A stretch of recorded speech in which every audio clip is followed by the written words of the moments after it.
Hello students, welcome back to YFCC. आज हम चर्चा करने जा रहे हैं 1813 के चार्टर एक्ट की।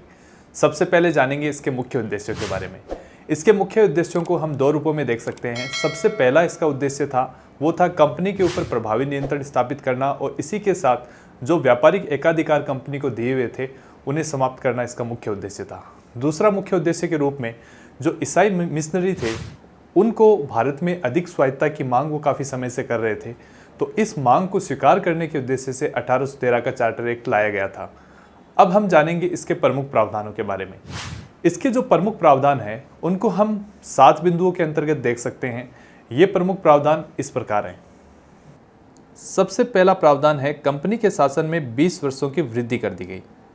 इससे पहले 1793 का जो चार्टर एक्ट आया था उसमें भी कंपनी के शासन को 20 वर्षों के लिए बढ़ाया गया था और ये जो समय है 1813 में पूरा हो रहा था, तो 1813 के चार्टर एक्ट के माध्यम से कंपनी के शासन में पुनः 20 वर्षों की वृद्धि कर दी गई। दूसरा प्रमुख प्रावधान था कंपनी के व्यापारिक एकाधिकारों को लगभग समाप्त कर दिया गया।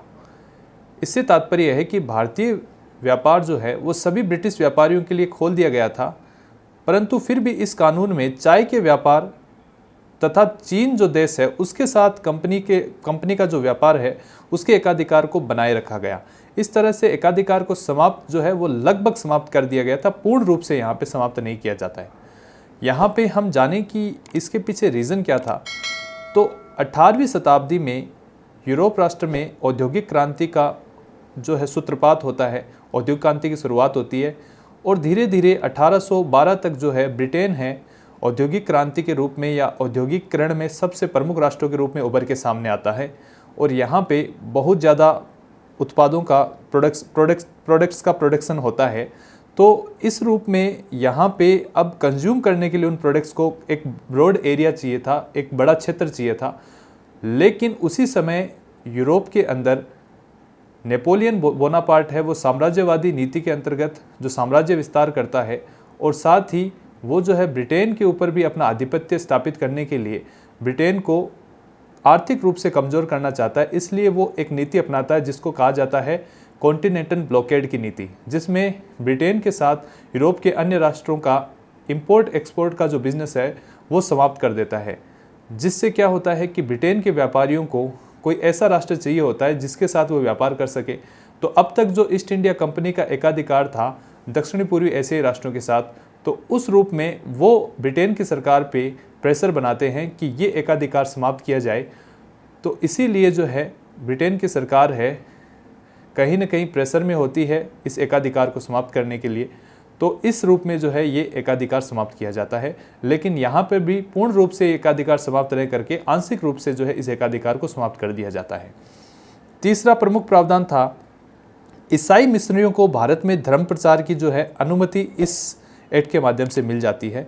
इस रूप में भारत में एक बिशप की तथा 3 छोटे पादरियों की नियुक्ति का प्रावधान भी इस एक्ट के माध्यम से किया जाता है, जिनका प्रमुख कार्य होता है कि जो भारत में यूरोपीय लोग हैं उनके हितों की जो है यहाँ पे उन्हें रक्षा करनी होती थी और साथ ही जो है ईसाई धर्म का जो है प्रचार प्रसार जो करना भारत में इनका मुख्य उद्देश्य था। नेक्स्ट प्रावधान के रूप में था भारतीयों की शिक्षा पर प्रतिवर्ष 1 लाख रुपए खर्च करने का उपबंध इस एक्ट के माध्यम से किया गया था। इस प्रकार यहाँ पे पश्चिमी शिक्षा का प्रचार प्रसार करने का उनका मुख्य उद्देश्य था इस प्रावधान के माध्यम से।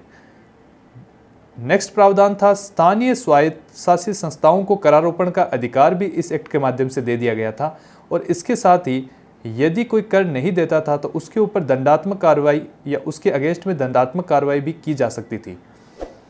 आगे जो है देखते हैं कि कंपनी पर प्रभावी नियंत्रण स्थापित करने के लिए ये 2 प्रमुख प्रावधान 6ठे और 7वें बिंदु के अंतर्गत हम समझेंगे। वो था कलकत्ता, बम्बई और मद्रास सरकारों द्वारा जो निर्मित विधियां थी उनका ब्रिटिश संसद द्वारा अनुमोदन होना भी अनिवार्य इस एक्ट के माध्यम से कर दिया गया था। और अंतिम प्रावधान के रूप में ब्रिटिश सरकार की स्वीकृति से ही कंपनी को गवर्नर जनरल, गवर्नरों जो प्रांतों में किए जाते थे और साथ ही प्रधान सेनापतियों की नियुक्ति का अधिकार दे दिया गया था। तो ये 7 प्रमुख प्रावधान थे जिनको 1813 के एक्ट के माध्यम से किया गया था। आज का 1813 के चार्टर एक्ट का लेक्चर यहीं समाप्त होता है। Thanks a lot, have a nice day.